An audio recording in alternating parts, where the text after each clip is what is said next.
हरे कृष्णा, राधे राधे। नमस्कार प्रिय भक्तगणों, स्वागत है आप सभी का आपके अपने चैनल ज्ञान अर्थ में। आप सभी का दिन शुभ और मंगलमय हो। श्री हरि विष्णु की कृपा आपके और आपके समस्त परिवार पर सर्वदा बनी रहे। श्रोताओं, पिछले अध्याय में आपने रसपान किया वैशाख महात्म्य का 5वां अध्याय। आज आप रसपान करेंगे वैशाख महात्म्य का 6वां अध्याय। आइए ध्यान लगाकर रसपान करेंगे। श्रोताओं, नारद जी बोले, हे राजन, वैशाख महीने में मार्ग चलने से व्याकुल और प्यासे मनुष्य को जो जलदान नहीं करते वह पक्षी की योनि पाते हैं। उदाहरण के लिए हम ब्राह्मण और घर की छिपकली का प्राचीन इतिहास कहते हैं। यह परम अद्भुत संवाद है। प्राचीन काल में इक्ष्वाकु के वंश में हेमांग नामक एक राजा हुआ। वह बड़ा ब्राह्मणों का भक्त, आनंदिक, जित शत्रु और जितेंद्रिय था। पृथ्वी में जितने बालू के कण, समुद्र में जितने जल के बिंदु हैं, आकाश में जितने तारागण हैं, उतनी ही गौ उस राजा ने दान की। उसने बहुत से यज्ञ किए। उन यज्ञों की कुशाओं से पृथ्वी पर कुशा ही कुशा दिखाई देने लगी तथा गौभूमि, तिल और स्वर्ण दान से बहुत से ब्राह्मणों को प्रसन्न किया। कोई ऐसा दान नहीं था जो उसने नहीं किया। परंतु हे राजन, सुख की प्राप्ति की इच्छा करने वाले राजा ने एक जल दान नहीं किया। ब्रह्मपुत्र परमात्मा विशिष्ट जी ने उसे ज्ञान भी कराए कि जल दान करो। परंतु जब उसने दुर्बुद्धि और हेतुवाद से कहा कि जल तो बिना मूल्य ही मिलता है, इस दान करने वाले का क्या फल मिलेगा, ऐसा अनेक बात कही और ब्राह्मण को जल दान नहीं किया और कहने लगा कि जलभ्य वस्तु दान करने से पुण्य मिलता है और यही ठीक भी है। तथा वह राजा लूले लंगड़े दरिद्र की और जीविकाहीन ब्राह्मणों की सेवा करता था, किंतु वेद पाठी, तत्वज्ञानी और ब्रह्मवादियों की पूजा नहीं करता था। वह राजा कहा करता था कि विख्यात ब्राह्मणों की पूजा सेवा तो सब ही करते हैं, परंतु अनाथ, बिना पढ़े लिखे, लूले लंगड़े ब्राह्मण और दरिद्रियों की बड़ी दुर्गति है। अतएव ऐसे ही लोग मेरी दया के पात्र हैं। इस प्रकार वह दुर्बुद्धि कुपात्रों को दान देता रहा। इस महादोष के कारण 3 जन्म तक उसे चातक की योनि मिली।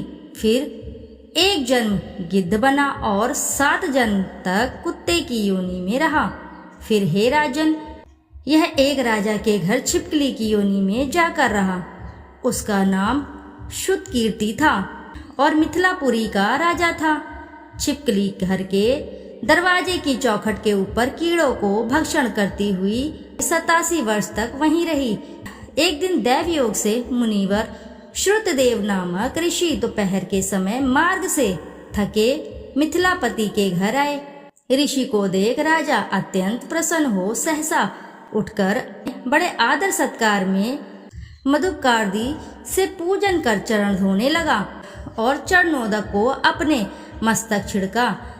दैव योग से एक बूंद जल उस छिपकली पर गिर पड़ा। जल की बूंद पड़ते ही उसे ज्ञान हो गया और नाना योनियों में दुखों से दुखित हो ब्राह्मण देवता से हाय हाय कर कहने लगी, हे ब्राह्मण, मेरी रक्षा करो।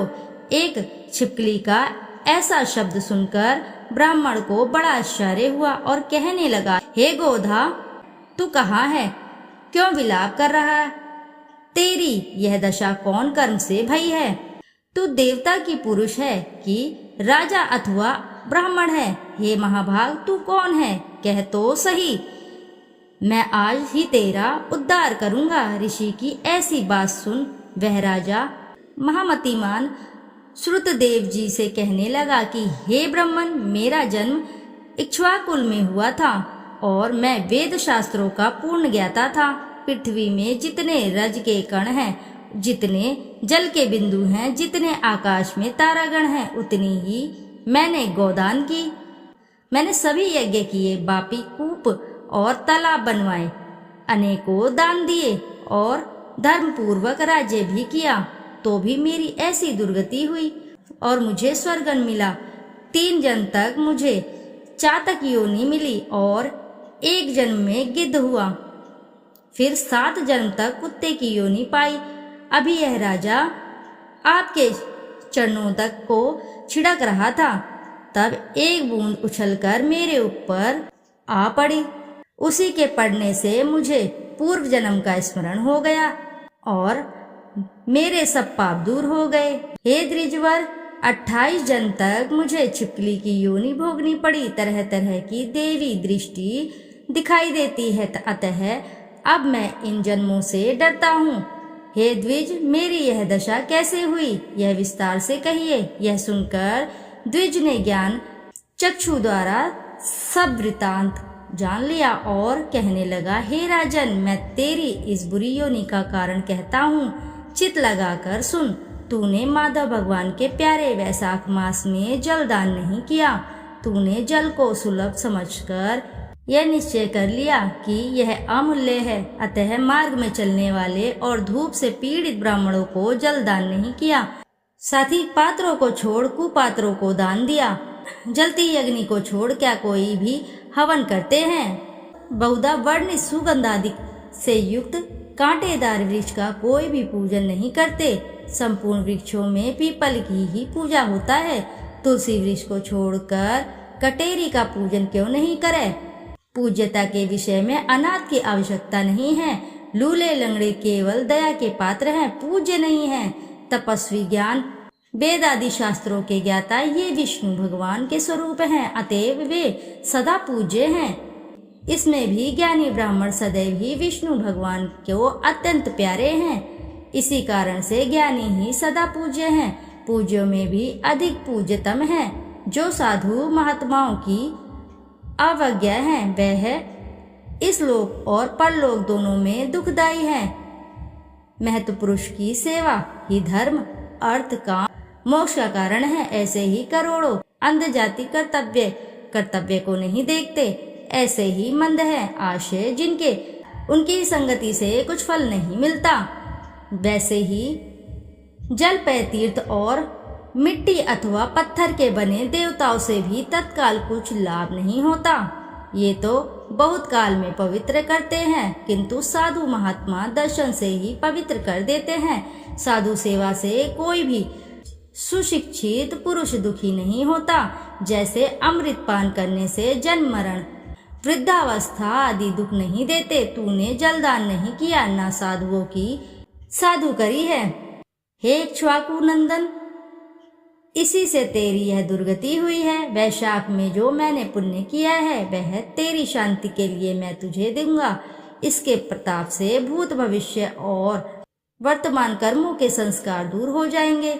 ऐसा कह जल स्पर्श कर सर्वोत्तम पुण्य का फल दे दिया। जब उस ब्राह्मण ने वैशाख में एक दिन स्नान किए का फल उसे दे दिया, तब उसके संपूर्ण पाप दूर हो गए।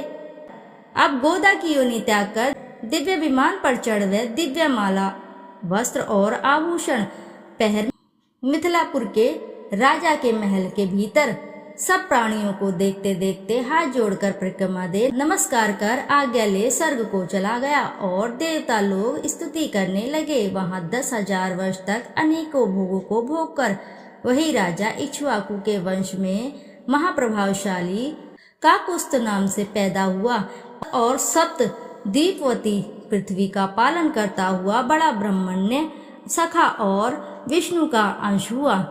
तब वशिष्ठ जी ने वैशाख मास में सब कर्तव्य धर्म सुनाए, जिनके करने से उनके सब दुख दूर हो गए और दिव्य ज्ञान को पाकर विष्णु जी की सायुज्य मुक्ति को प्राप्त हुआ। इसलिए यह वैशाख संपूर्ण शुभ फलों का दाता है।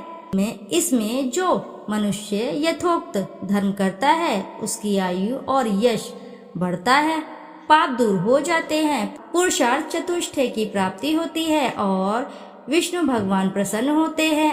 अतएव ब्राह्मण, क्षत्रिय, वैश्य, शूद्र ये चारों वर्ण, ब्रह्मचारी, गृहस्थ, वानप्रस्थ और सन्यासी चारों आश्रम वाले को वैशाख मास के बताए हुए कर्म करना चाहिए। इति शुभम। प्रेम से बोलिए प्रिय भक्तगणों, श्री लक्ष्मी नारायण की जय। श्रोताओं, आज का वैशाख महात्म्य का 6वां अध्याय यहीं संपन्न हुआ। अब हम आपसे फिर मिलते हैं अगले अध्याय में, परंतु श्रोताओं उससे पहले आपसे एक छोटी सी रिक्वेस्ट है। श्रोताओं, यदि आपको कथा अच्छी लगती है, वीडियो अच्छी लगती है, तो वीडियो को लाइक जरूर किया कीजिए, क्योंकि आपका एक लाइक और कमेंट मुझे प्रेरणा देता है, मुझे प्रोत्साहन देता है और इस तरह से मेहनत से और भी काम करने के लिए। श्रोताओं आपसे अनुरोध है, यदि आपको वीडियो अच्छी लगे तो वीडियो जरूर लाइक करें, साथ ही चैनल को सब्सक्राइब करें। फिर मिलते हैं हम आपसे अगले अध्याय में, यानी कि 7वें अध्याय में। जब तक के लिए नमस्कार श्रोताओं।